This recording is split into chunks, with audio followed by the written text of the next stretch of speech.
Welcome to the Kelly Cardenas podcast, where attitude is everything. On today's show, I have to apologize right off the bat because over the summer we had scheduled. I was so excited to be able to spend time. This one is going to be for every one of you out there listening, but it's mainly for me.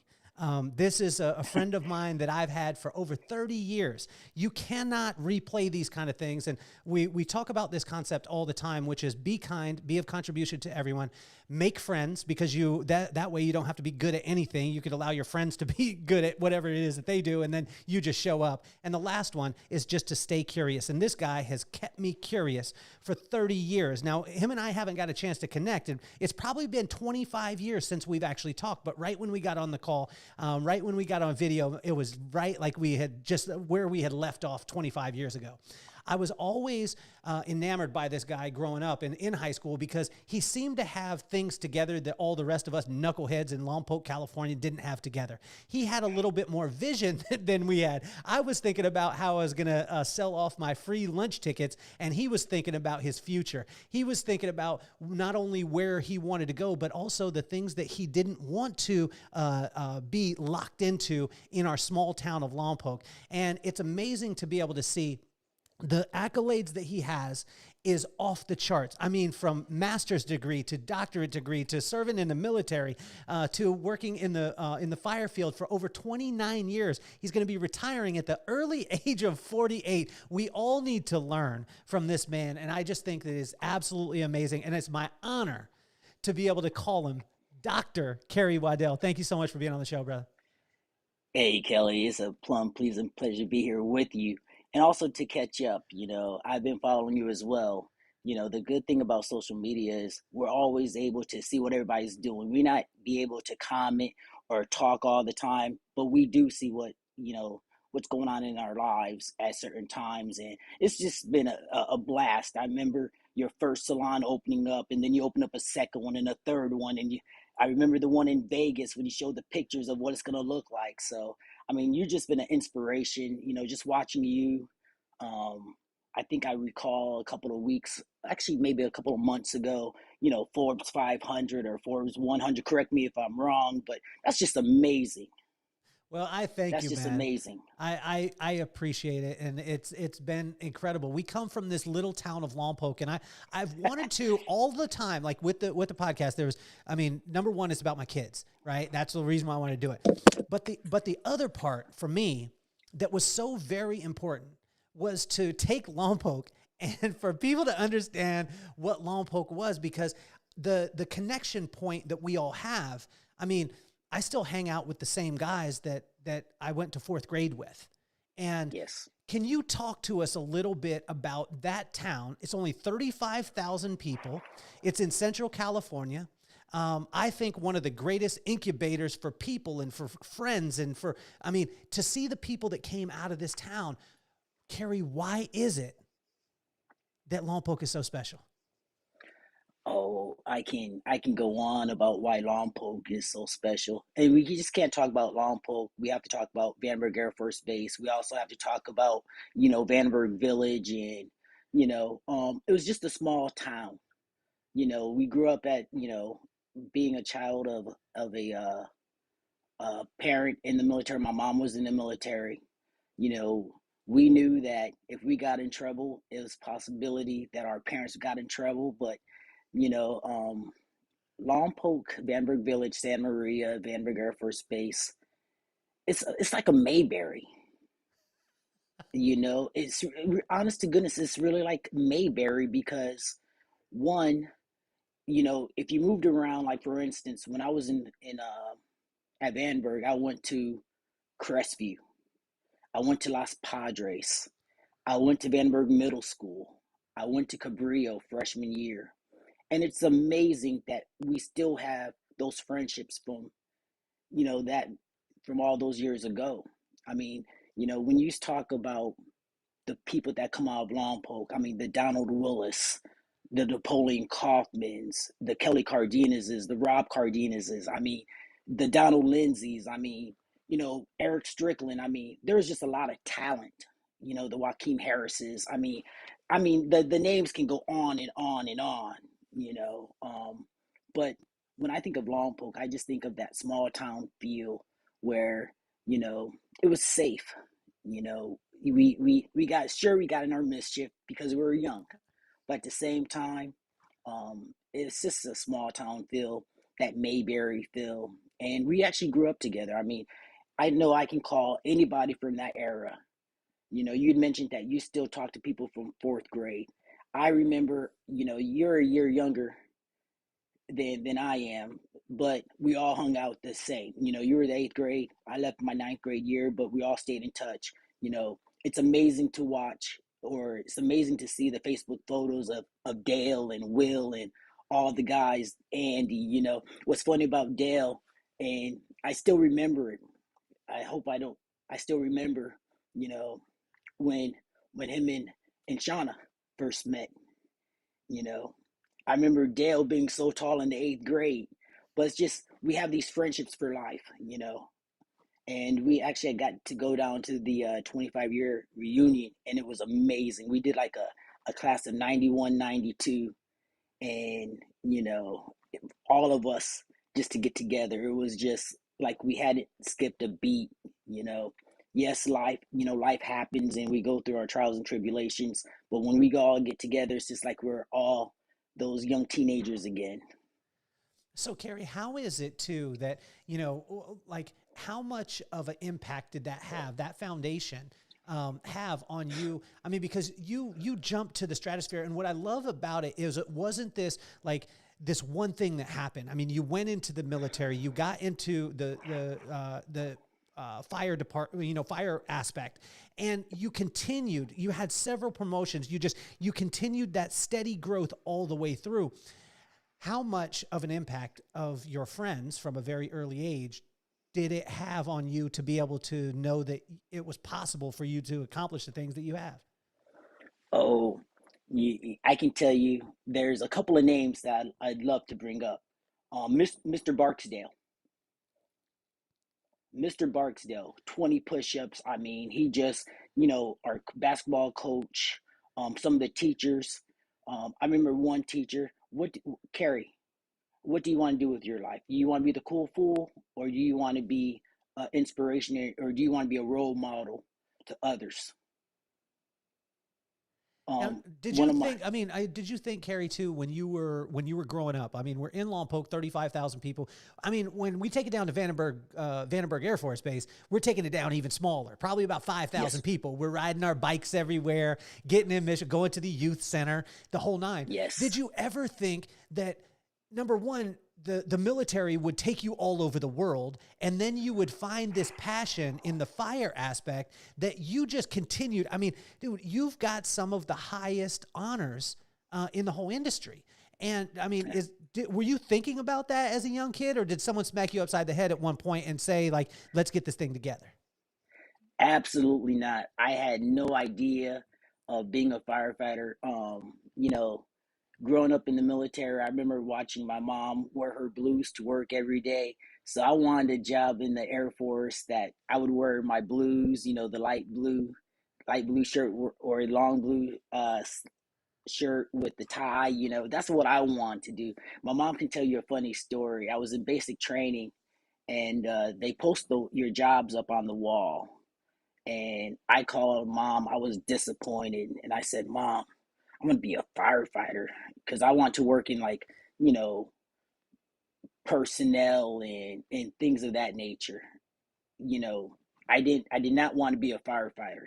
You know, but my mom told me, "Son,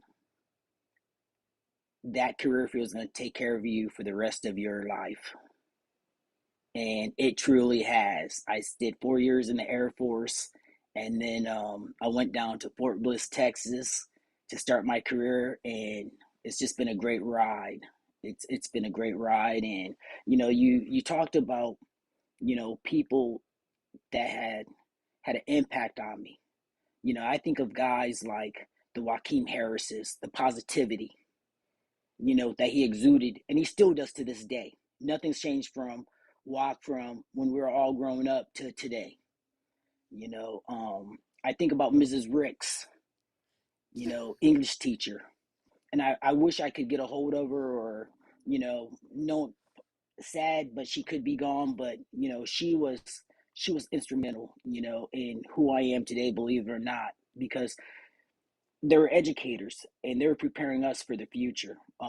Mrs. Boyd, you know, you had Mrs. King. I mean, I'm just naming several. Mr. Williams at Crestview. I mean, a lot of teachers just really, and like I can't say enough about Coach Barksdale. I mean, JB and Aaron, and you know, we kind of looked up. Like even, I was your brother had posted something a while back, and he'll always be the QB to me. And I remember one of the greatest stories ever. Pop Warner Sports. That was a great thing about growing up in that area. It was always, Long Pop Warner, Vandenberg versus Lompoc, or Cabrillo versus Lompoc, or we just had those rivalries, but we're also good friends. And just I would just say that just living in that safe environment, because it was safe there. You had some people that tried to be bad, but they weren't really bad. Well, Carrie, I think one of the coolest things too is when I see you, or whether it be through LinkedIn or social media or anywhere, I see the leadership aspect of you. It's not that you're trying to force it. I mean, you just are leadership. And, the way in which you talk about other people, the way in which you're lifting people up, the things that you've been able to do. Can you talk to us about being a firefighter and how much that had an impact on leadership and what it taught you about leadership and how to be able to, because for me, like if a person out there is thinking about studying leadership, I believe that they should spend time with you. And it not just be in a principle base that you're going to give them and you need to do these 5 stages. I'm just saying, guys, check out Dr. Carrie Waddell's life. That is leadership. How much did being a firefighter help you with leadership, and then take it back even into when you were 4 years in the military? Talk to us about that and how that formed that leadership mentality. Well, the greatest, as I moved through the ranks, from the firefighter, because I said that my career started as a firefighter in 1992, and I'm still doing it. And the greatest, as a leader today, am I the leader that Firefighter Waddell would want to work for? Also another thing about leadership was I love to read. And one of Colin Powell's quotes was, being a leader isn't popular. Sometimes you have to make those hard decisions. But at the end of the day, what was the impact over the organization? you know um Leadership in sports, team sports, you can I remember I was never a starter. I always came off the bench, but I remember that the coaches would put me in at the end of the game because they knew that I wasn't go 100, and I hate to say this, but I was called Mr. Hack a lot sometimes because I get you. We could be down 20 points. The coach would put me in because, not that I would give a hard foul, but I played with heart. And when you have heart, that's what inspires me to be a better leader, and just in everything that I do, whether it's personal, professional. It's just what I live, what I strive to be every day. Every day is process improvement. You call me Dr. Waddell and people talk about the accolades, but every day is a process improvement. We talked about my plans for after retirement. Every day is it's just a day of improvement. What can you do better? How can you be better? Whether it's for your family, whether it's on the job. And when you take those things into consideration, that's what develops leadership. Carrie, talk to us about mom, because you were talking about, seeing your mom in the military, seeing that example. Obviously, she laid a phenomenal foundation for her son to be able to have a launch pad to go into the stratosphere, right? Can you talk Yes. to us about young Carrie and some of the things, some of the lessons that mom was teaching you, whether it be through what she was saying or what you were seeing? I remember my mom worked public affairs, civilian personnel. In those days, it was called CBPO, and she also worked. She was an officer in the United States Air Force at Vandenberg. And one of the things that, and I think we're cut from the same cloth because your dad has some great quotes that you've posted and shared with us. It's customer service. Everybody's a customer, and you treat everybody with respect in regards to what rank they are. And I remember, being 8, 9 years old, and my mom and I would probably be walking through the BX or walking through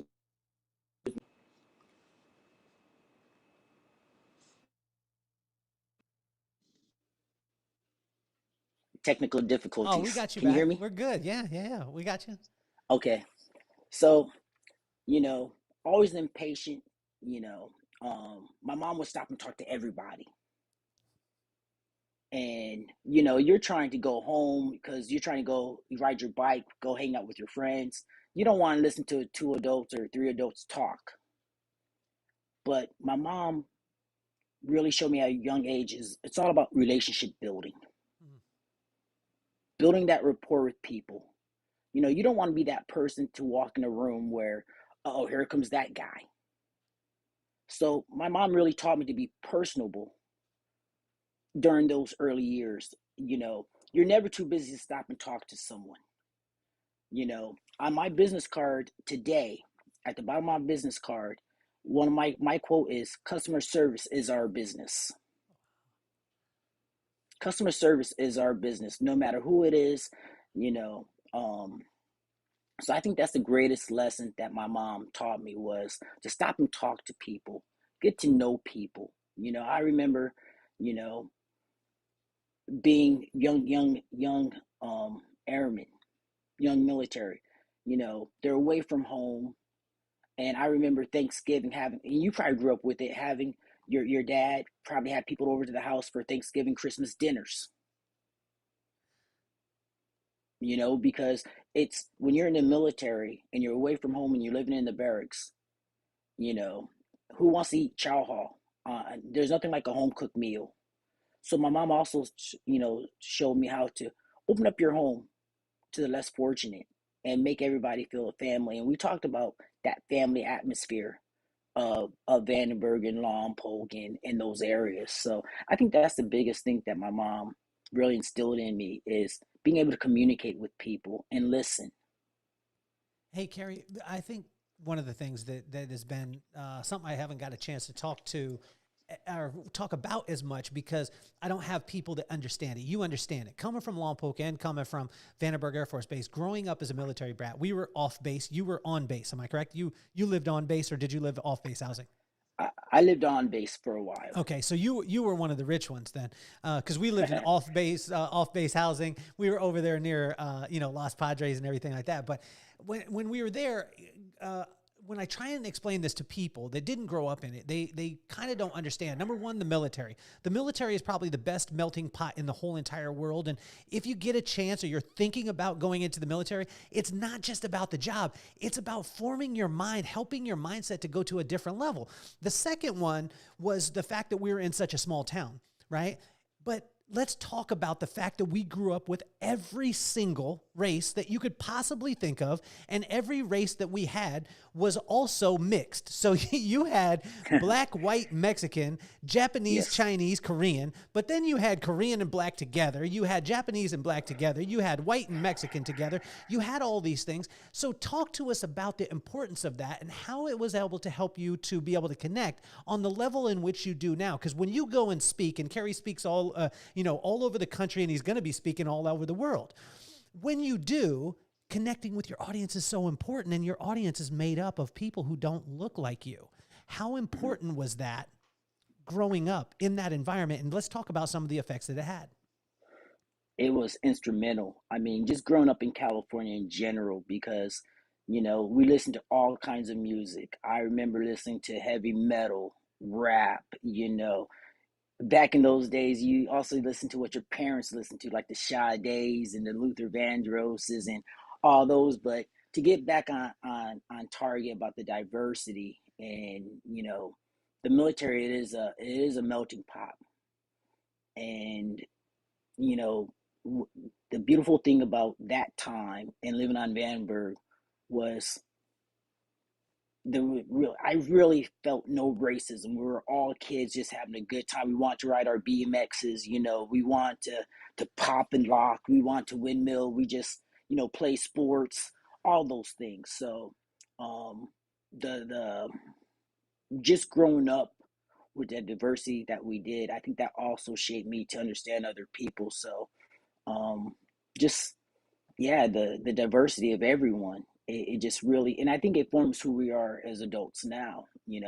I mean, I didn't grow, when I go to the East Coast, where are you from? I'm from California. Well, you don't seem like you're from like the East Coast or South or anywhere.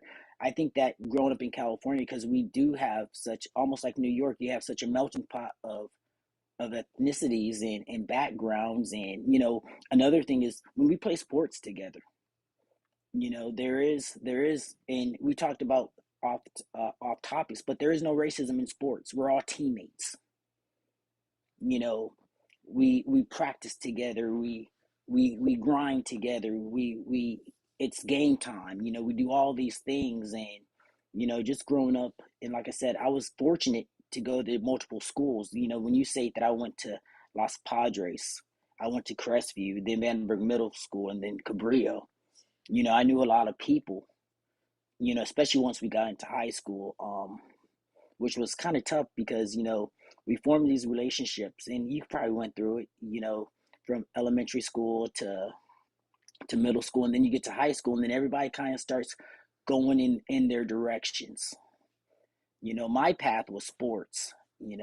I want to be it's somewhat a little bit of dancing and playing chess. Those are my things, that I enjoyed doing. After my mom got out the military, we moved down to Canoga Park, Southern California, which was an experience because, you really take for granted Dodge schools, because when I was in a Dodge school or going to school on the base, classes are small, you know, about 20 people. But when you start going, it's a big difference going to public school because I talked about the racism, and it's there. Honest to goodness, and it's a shame, but it's there. But growing up at Vandenberg and growing up in that area, I never experienced it until I went to public school, which was sad. You know, so but just growing up in the area, like I mean, we had all the races there, and it's just beautiful. I mean, we're just like I said, we're a Mayberry. Don't get in trouble because most likely if you got in trouble, they know your parents. They're going to be able to call them right away. It isn't going to be like, Yes. they're going to have to figure them out, send an email. They were showing up at the house. And a lot of times our dads, our dads or our moms would get in trouble at their work Yep. if you were acting a fool. Like I remember my buddy Dave, you remember Dave Jansen. He's on his way down. He's on his way down today. He's going to be hanging out with me. And for those of you Awesome. listening, Dave's my Oh, best Dave. friend, and he has been. We've been friends since sixth grade, Mm-hmm. and he he did some dirt, just some funny stuff as a kid, and his pop. Was in law enforcement on the base, and his pop got called in, and it's like he was getting the whooping for getting in trouble, but he was getting a whooping because his dad was getting in trouble for that. Yep. The Let's go. blotter. Let's take this to. I've always been like taken back, and I know that every woman out there listening, Carrie, 50% of our audience is women. So women, that you love firefighters. Everyone has it, but I've been so like blown away because it's that man, you know what I'm saying? Like that you have to have leadership because when you have leadership, when you don't have leadership, when you're going in to fight a fire, things aren't, it's not like you can, I'm learning sometimes you might learn your lesson by not waking up the next morning. Can you Very talk true. to us about being a firefighter, some of the things that you went through? And I want to talk about your first time that you actually fought one, because it's all good to train and to do all the stuff, and then it gets real. Can you talk about that? Absolutely. Well, first of all, the training and just building that teamwork within the fire station is what transcends into the fire ground. And I remember my first fire, it was actually a car fire. It was a car fire when I was a civilian, because in the military, believe it or not, I was stationed at Holloman, New Mexico, and we had a stealth catch on fire. And to save a F-117 was huge. But you just rely on your teammates, just like I was talking about sports. We rely on each other. We're moving people in the right places, and your adrenaline's going, um, because you're there to save that property or even save someone's life. I mean, um, when you think about old fire chiefs that I've worked with, they always talk about when it's your time, and they always talk about what my eyes have seen. You know, I remember one of my calls that you it was at a chow hall, and it was my first day as a leader on a fire truck. And the bells ring. We all get on the truck, and we respond. And it was just someone having the seizures, right? But it turned out to be a CPR call in progress. When we got there, CPR was in progress, and we had to take over. And the beautiful thing was we saved that person's life with our quick action. So, um, then like a car fire, somebody's property, saving an airplane. When you think about a F-117, the cost of a F-117, I'm sure you're probably going to Google it when we get off the phone. No, but tell me you now. know Like, tell me now. Well, a but roundabout. I'm not saying how much exactly, but Carrie, but the people that are listening, you glazed over it quickly, but you said stealth bomber and you yes, said F-117. What are we talking about cost to our country and to, that you're saving at that point? What do you think? at, at least over 100 mil. Yes. When you talk about the upkeep, the facilities, maintain the aircraft, easily over 100 mil. Wow. Did you ask him And afterwards? Did you ask him afterwards, like, since I saved this, could you break me off just a little extra? just doing my job. That's amazing, man. Can you talk to the My young firefighters out there too? Because what I love about you, Carrie, is how amazingly adjusted and humble you have been. But there's so many firefighters out there that stuff things down, right? So you're dealing with death. You're dealing with, sometimes like crazy injuries. You're seeing this stuff. And I've asked my firefighter friends, how do you deal with it? And a lot of them are like, some of them come from the old school and they're like, I just kind of pack it down. It just becomes not normal, but it's not something. How do you deal with that in a healthy way? And can you talk to the young firefighters that are maybe going into it or dealing with it right now? Talk to your peers. Everybody wants to be macho, and it's okay to show weakness if you need help. Ask for help, whether you want to go see a chaplain. We have critical incident stress management programs. Um, Talk to your supervisors, talk to your peers, because they understand what you're going through. Most likely they were on the call with you. But my thing is do not feel like you have to hold it in, because that leads, if you feel like you have to hold it in, what are your coping mechanisms? For me, I think a great coping mechanism would be to go work out. Listen to some old school hip hop, because I still love my old school hip hop. So, you know, that's a way.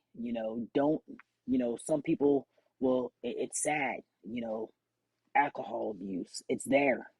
That's how people cope with it. But we got to cope with it in a healthy way.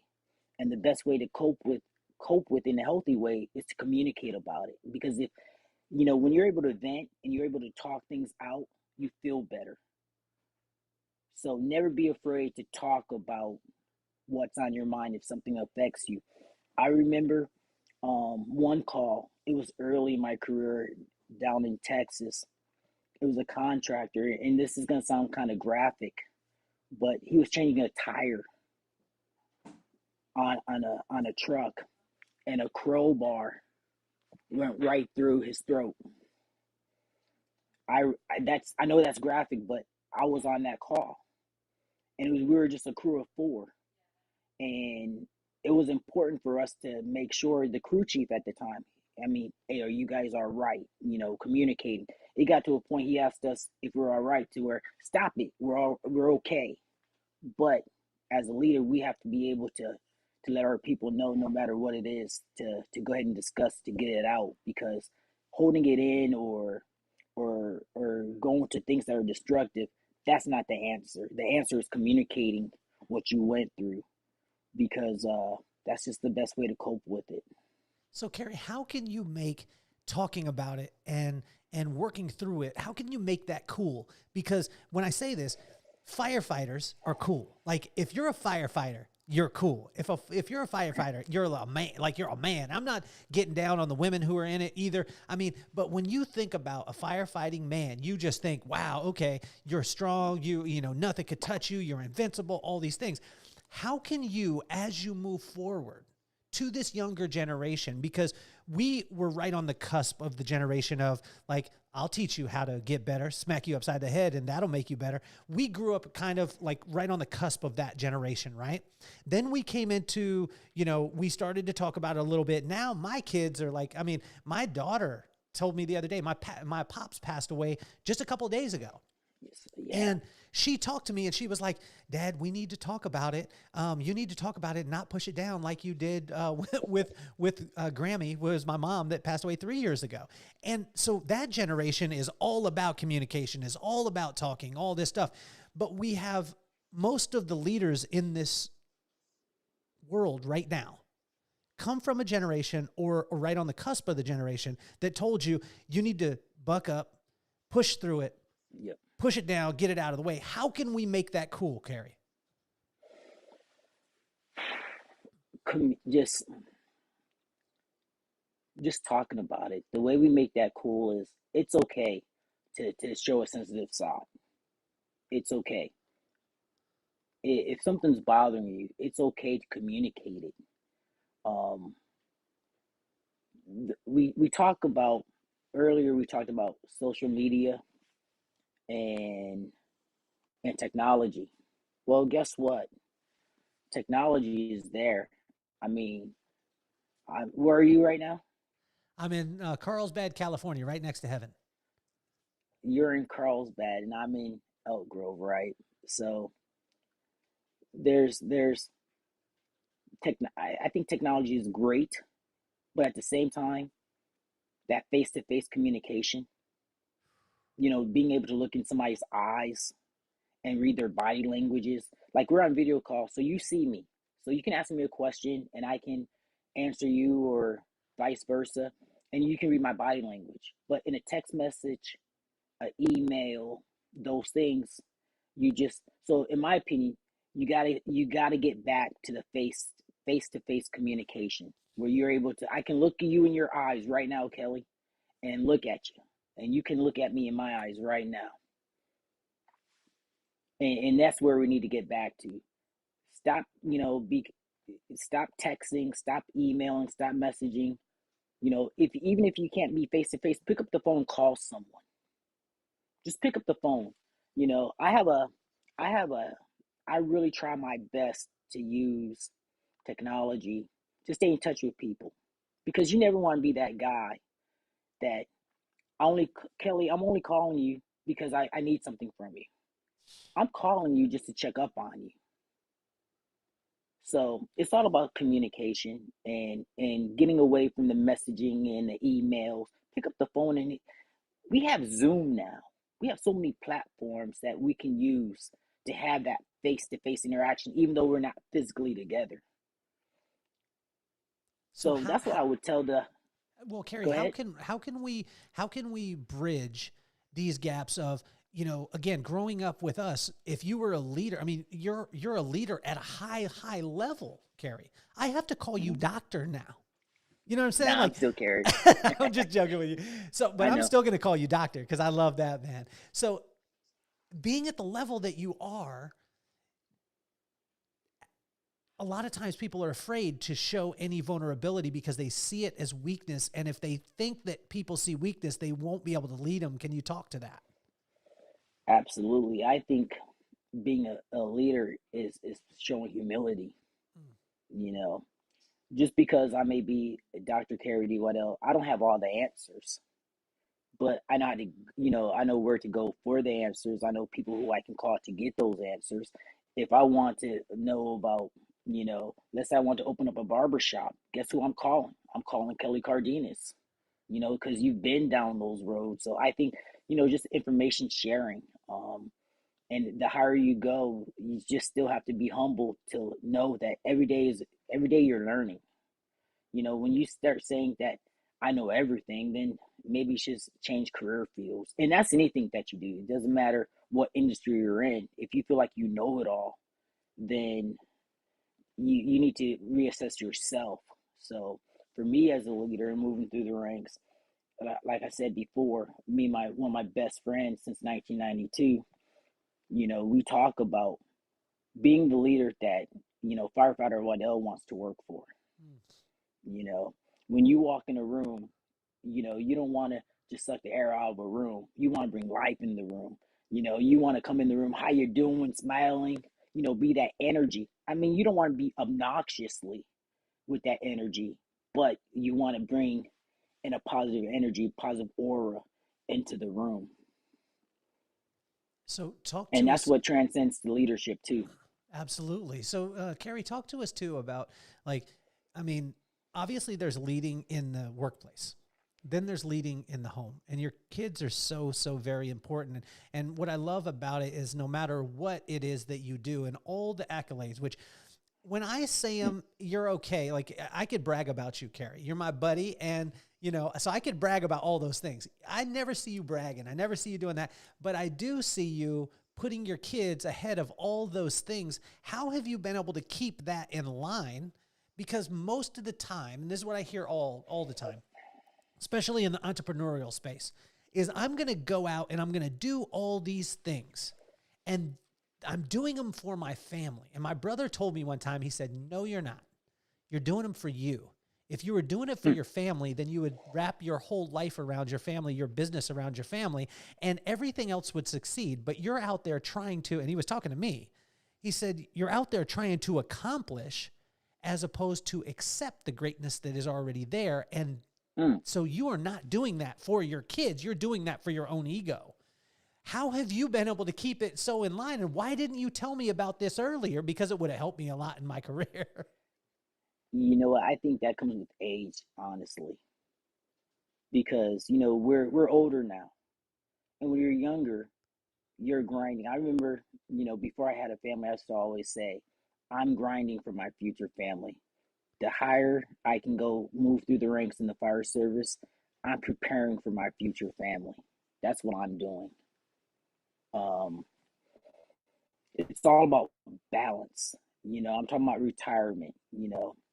I've worked through the ranks. There's been sacrifices there, but I see it like this: as I go, the family goes, and you're able to provide a better quality of life. All the things that you may not have had when you were grown up, you're able to provide for your children, and then you're showing your children that they can provide because you just want your children to be better than you. And at the end of the day, guess what? Jobs come and go, titles come and go. I'm Chief Waddell today, but I'm always going to be dad or grandpa down the line, and those are the best titles in the world. Those are the best positions to be in, is to have those titles of dad and dada and daddy and all those things. And it's just about balance. Um,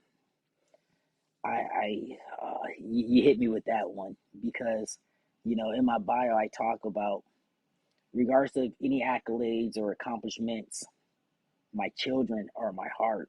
They give me my purpose, and they need me, and that's one of the things I'm looking forward to retiring is, that's one thing in the fire service that people don't realize is the fact that, when you're on shift, I work a Monday through Friday schedule, but we have mutual friends who are operations. They're away from their families, 48 hours. They miss the dances or the practices or the games because of work. You know, but you do that to provide a quality of life for your family, and it's a balance. It's a balance because, you know, like I said before, I was hungry.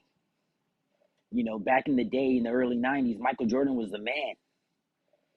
And when I started my civil service career back in 1996, I said I want to be the Michael Jordan of the fire service. I mean, I wanted to be promotable and I wanted to be marketable. And and that came with a cost, you know. Going to school and, always in front of my computer when I could have just been playing checkers with my daughter. So you just have to it has to be a balance. And it also what also is key is having a great partner that understands that what your grind. Sure, you may be rewarded for your grind, the fruits of your labor, but at the same time, why are you doing it? It's for your family. It's to be that provider, because that's our role as men in our households. We want to be that provider. But, you know you just can't be a financial provider. You got to be that spiritual provider. You got to be that soul provider. I mean, you got to be that nurturer too. And so you just have to have that balance. It balances everything. Now that I'm a little bit older, I'm not grinding like I used to be. One of my favorite quotes, and I tell everybody this, and anybody that knows me, every day is an interview for your next opportunity. Every day is an interview for your next opportunity, because you never know who's watching you, who's talking. People are watching you, whether you believe it or not. One of my old fire captains, he used to have a saying: "It may not be mentioned, but nothing goes unnoticed." I mean, those are those little nuggets that of leadership that I've actually put in my toolbox. So it's all about balance, because the job is going to be there. You know what?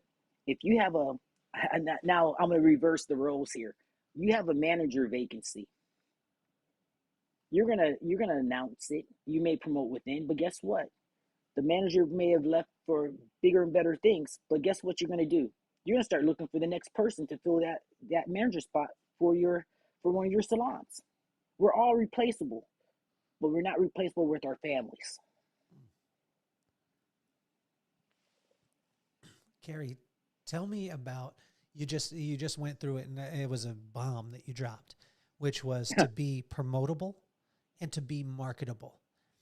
Most people don't think about that when you're thinking in the fire service because, Mm-hmm. like maybe a person would think, oh, I want to be promotable or I want to be marketable and I'm selling something. I'm selling cars. I'm selling houses.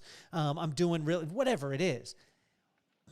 Can you dive into that, the promotable and marketable, and why that's so important? Oh, it's very important. I learned this very early in my career, and anybody that has worked with me, they'll tell you. Waddell has a saying: "You never want to hear we like you, but Mm. we like you, but." I remember one time it was, "Oh, you're too young, or you don't have enough experience, or you don't have enough education." So those are the things that drove me to do more and to be more. And I just never wanted to hear again, "Well, we like you, but." I just wanted to take that out of the equation. Come up with something else to say that I'm not, you know, good enough to for that next promotion, you know. And then that's when I remember back in 2007, I was going on a road trip, and I was suited and booted. I mean, I had a suit. I mean, I had my Stacy Adams on. I was looking sharp, right? And my peers, they said, and this was in 2007, and my peers said, "Wow, where are you going?" Because remember back in the old days, whenever you flew in the nines. You dressed up to fly. You know, now when I fly, I just wear some sweatpants, some sneaks, a hoodie. You know, just want to be comfortable. Maybe even wear some Crocs since we have to take off our shoes. You know the drill. But the it was always being marketable and promotable. It's what gave me that drive. And you know, having you know, you feel rejected, and that's where. And I go back to the story of saying my peer said, "Wow, you're looking sharp. Where are you going?" I said, every day is an interview." And then a couple years later, that's when I added the for the next opportunity. Because sometimes, and I'm sure you know this very well yourself, sometimes opportunity comes from who people you know because they talk about you. You know, they talk about you. So being marketable, that falls into being marketable. You know, are you what is your reputation in your industry? You know, um honestly, and this is gonna sound crazy, but I feel in a way I have, you know, accomplished my goal of being per se like the Michael Jordan in the fire service. Because and another quote that I have for you, and oh man, you got me fired up. But another one I have for you is never underestimate the power of indirect influence. You know, because you know I see your posts. You may people may not reach out to you all the time, or they may not reach out to me, but you inspire people, or we inspire people that they can be more and do more. We talk about coming from a little town, you know, and we're known worldwide. Who would have thought when we were playing ping pong, you know, at the youth center, you know, or playing basketball, or you know, having breakdancing contests, that in 2021 I'd be on your podcast? Who would have thought? Carrie, talk to the young kids out there that, you know, not only the kids in Lompoc, but I want to target them because, Yes. you know, I want people to understand that becoming the Carey of the world doesn't come overnight.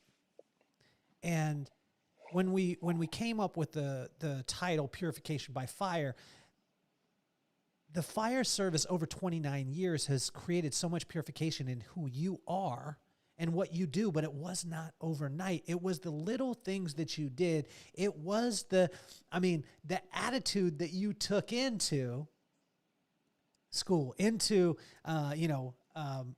when you were talking about not starting. I remember those times of not for myself too. And it's like, but you took the attitude of when you took the court, no matter what it was, you were going to go 100. Can you talk to the kids out there that are thinking, man, they're in this hustle. My wife calls it, and hopefully someone doesn't quote me in this, just soundbite me, but she calls it hustle porn. And what she means by that is that you're seeing these things on Instagram, you're seeing them on Facebook, you're seeing them all over, that if you just do this, bang, it's going to happen. You are an example that it doesn't bang have to happen. 29 years, but look at it. At 48 years old, you're about to retire. This is amazing. But can you talk to the kids about that and how the short term is not always the answer? The short term. Everything is done at the individual's pace. And you have to live to your standard. And we all make mistakes in life. But the key is to learn from them and not make them again. So I would say, you know, when when things go, oops, excuse me. Oh, it's okay. Hold on, my earbuds going out. Let me go ahead and change real quick, okay? Okay, no problem. And then I'll come back and answer that question. Okay. So while he's getting set up, guys, the reason why I ask these questions about Lompoc is because I come from a town of 35,000. I come from a town, a little, even smaller little pockets. And when I say Lompoc, a lot of times we lived in the Vandenberg village. We lived on base, Vandenberg Air Force Base. And if you're from there, a shout out to that part of it. But what I want you to realize is that, it's not about the place where you came. It's about changing your mindset, about having a little bit different attitude. I was very fortunate from a very young age that I had my parents, and they were telling me three things over and over and over again. And the three things always that my parents were telling me from the very beginning were, you're awesome, that you are not your accomplishments. Number two, you're beautiful, that you don't have to compare yourself to anybody else. And number three, which was, I think, one of the most important, was that you can do anything that you put your mind to, although just because you could do it doesn't make it your purpose. And I remember one time my brother, my mom got called to the table on this a little bit, but my brother went to school and he said that he had mentioned to his teacher that he wanted to be a quarterback. And I think it was second or third grade, and the teacher said to him, "You're too small. You need to think about another position. There's no way you're going to be able to do that." My mom showed up to that school that night and stuck her finger in that teacher's face and said, "Don't you ever tell my son that he can't do something ever again." The lady never said anything again. That's right. My brother continued on. He became a great quarterback. He did all the things. And so, now we have you back, Carrie, but what I was talking about is I want that message to go out to these young kids that they can do anything, right? As long as they're willing to put in the work, but just because that they can do it doesn't make it their purpose. You found your purpose at a very early age, Carrie, and then you worked your purpose, and guess what happened? Awesome things. Magic came into your life. And a lot of people from the outside look at Carrie and say, "Oh man, he must have a golden horseshoe. Everything works out for Carrie." I could tell you this, not everything works out for Carrie, but Carrie worked out everything in his life. Can you talk to that a little bit, Carrie? Absolutely. And before we had technical difficulties with No problem.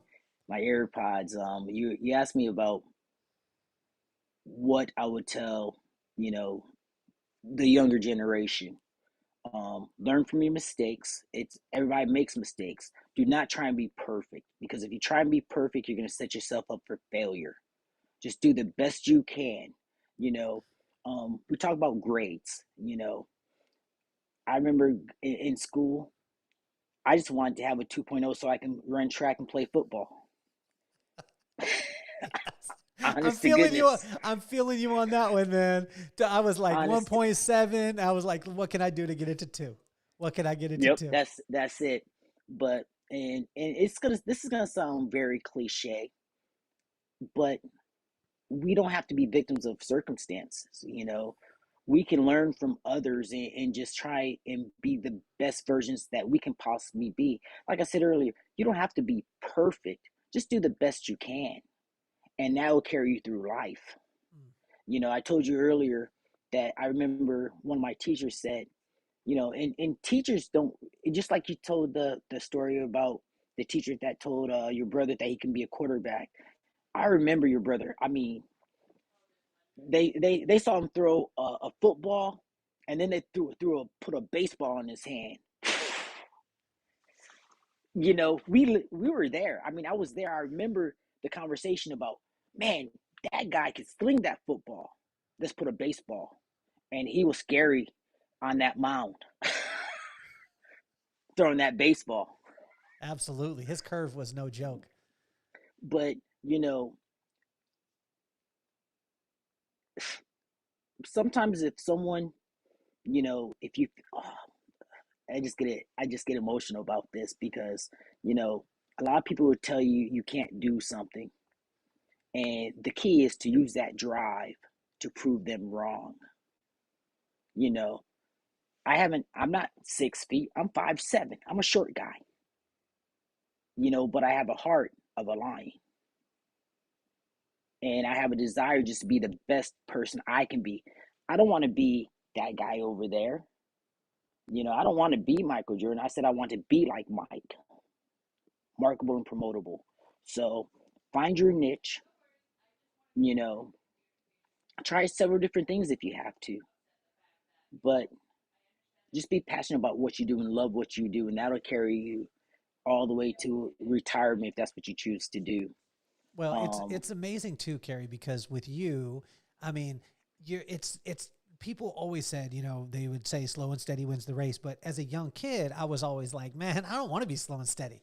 Like, I want to run as fast as I can. And I want to run for like 100, like I wasn't even saying 100 yards. I was saying like 10 yards. And then I want the bag. You know what I'm saying? Like, I want the bag now. Yep. I wanted to win Publishers Clearinghouse now.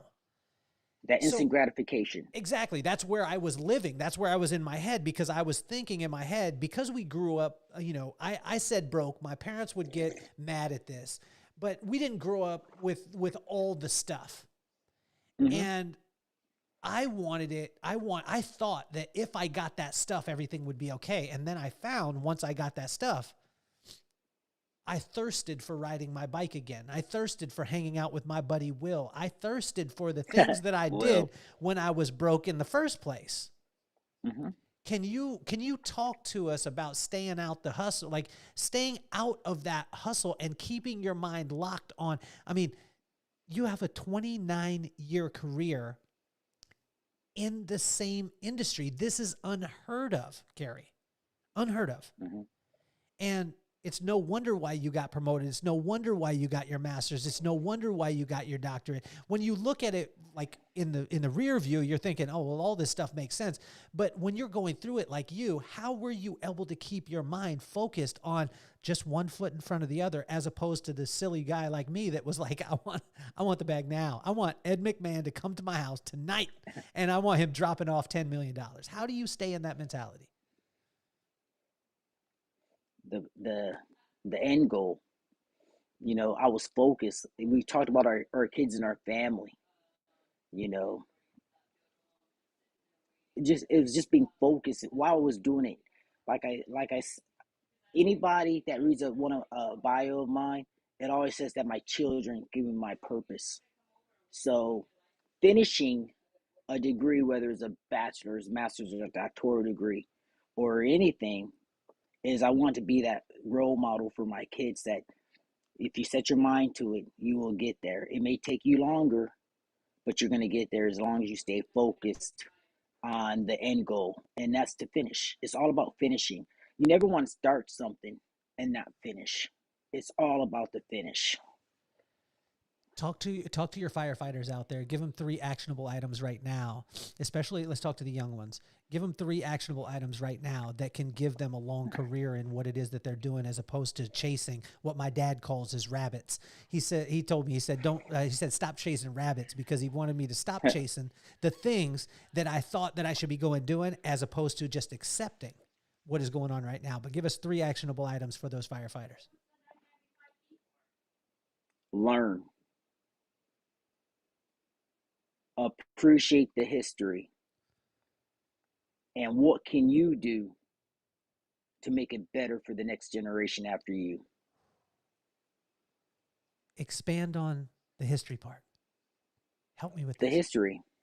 Well, with the history, believe it or not, even in the fire service, you go to a fire station. Um, you know, most of the fire stations were 2-story. Now most of them are 1-story now. Well, they used to have firefighter poles. You go to a fire station, and the bells come on. And what do? You get out of bed and you slide down the pole. But because of safety issues, people may twist their ankle or hurt themselves sliding down the pole. They abolished them and made most fire stations, you know, 1-story. But history, I mean, if you look at trends, you think about, we have Fire Prevention Week, Miss O'Leary's cow, and things of that nature. How can you improve on something if you don't understand the background? If you think about nowadays, if you build a home, guess what the contractor is putting in your home now? Sprinklers. Sprinklers. Now, in your house, what do you have in every bedroom? A smoke detector, carbon monoxide detectors. Because of emergencies in the past, that history, we're able to move into the future to make things safer for the next generation. So when you think about history and traditions, it's very important that we always remember those things.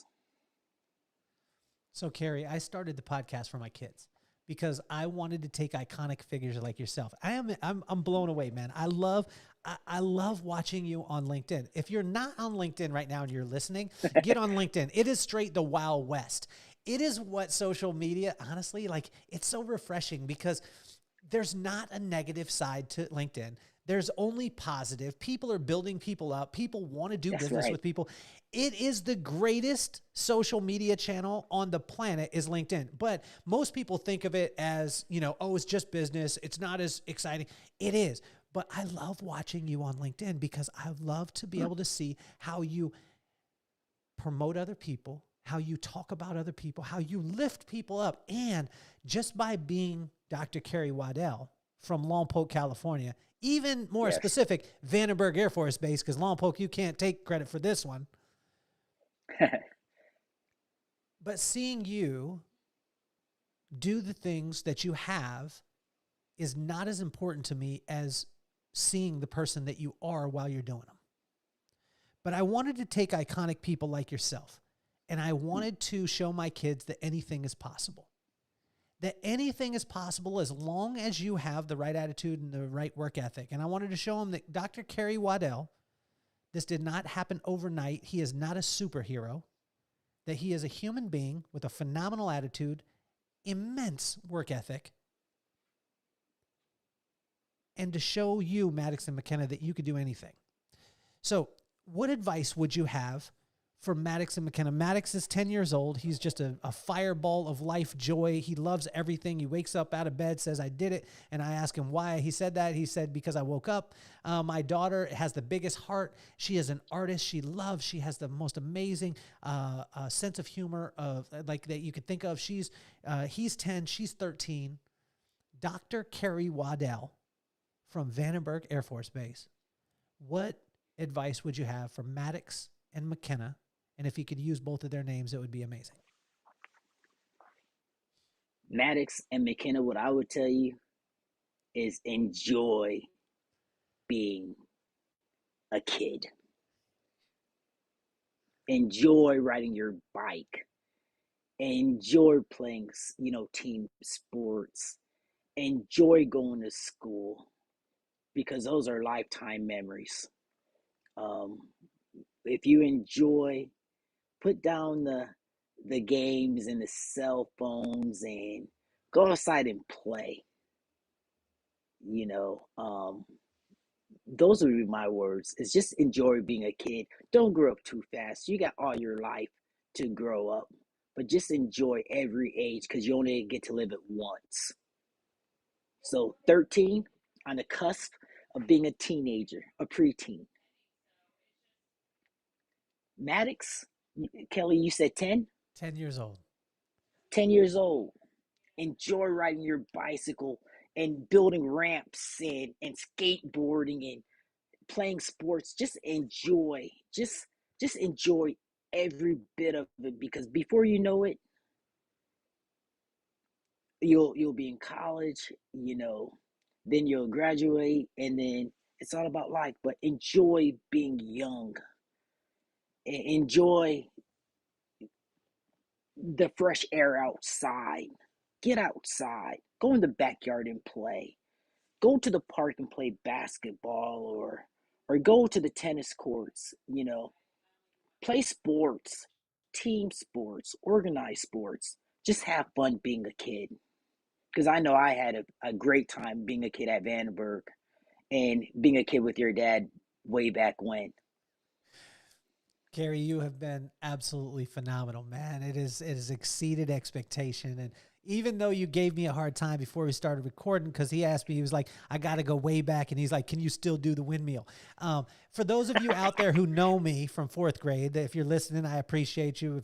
If you met me in my professional career, you didn't know that I was a breakdancer back in the day. I had my own breakdancing name. It was Baby Fresh. And I tried to do some breakdancing. I told Carrie, it was probably 15 years ago. My brother was like, yo, can you still do it? I was like, I still got it. And I started rolling around like Shamu out of water. And he looked at me, and my brother's always pumped me up. He's been my biggest cheerleader. And my brother said, man, I have never been disappointed in you in my life until today. And he was like, don't you ever try and do a windmill again. So I will stay away from that. But giving me a hard time like that, but also too, man, it is so good to see you. It's probably been Good to see 25, you. 25, 27 years. When you said 30 years, it probably has been since we've actually talked, but it's incredible because it's like no time has passed. That's right. Your wisdom, who you are, the inspiration that you are, not only to me and to the people that know you and have known you since those times, but the people that are around you now and the people that only know you as Dr. Carrie Waddell. Everyone's inspired by you, man. And I want to tell you how much I appreciate you being on the show. Well, I appreciate the opportunity. I'm excited that we finally found the time that our schedules met up. Like I said, everything happens for a reason. I saw your video, and next thing you know, we start talking about, hey, I got an opportunity, and I'm just thankful for the opportunity. It was great to chop it up with you a little bit because it's always nice to reconnect from a blast from the past and just continue our friendship through the years. And if I'm ever in Carlsbad, or if I in the area, I want to go take a picture next to one of your places, because you know what, um we're two guys that came from Vandenberg Air Force Base, Lompoc, and look where we are now. And it's just, I'm humbled. I'm humbled to be on your show right now because, like I said, I've seen your podcasts, I've seen your videos. Just like you say that I'm inspiring, you're inspiring because of everything. Because everybody sees Kelly Cardenas, but they don't know what Kelly Cardenas went through to become the Kelly Cardenas today. You're a published author. I bought your book. You know, and it's just, that's what we do. We have to support and love one another. You talked about LinkedIn. Um, you got to celebrate everybody's accomplishments. you know. And I said it's, and I really truly mean it. You can have direct influence on somebody. We can have direct influence on our kids and the choices that they make. But when you have that indirect influence, it's key. So I like to be that positive voice. Um, I learned a long time ago, especially in the days of social media now, is don't post anything that will embarrass your family. Don't post anything that you wouldn't want your mother or father to see or your grandma to see. So my posts are always to to inspire the positivity, because I love my quotes. Attitude equals altitude. It's all about your attitude. If you have a bad attitude, if you have like slep rock, I know I'm showing my age, slep rock. You can't be slep rock rolls me. You know, it's not like you know life. Life is like a box of chocolates. You never know which one you're gonna get, but you gotta go. You gotta get through it. Quitting lasts forever. Pain is temporary. What do you want to do? So that's why I try and be that positive force. You can make a post that someone just needs that is at that time, and it's right on time in that person's life, and you don't even know it. So never underestimate the power of indirect influence, because people are watching us every single day.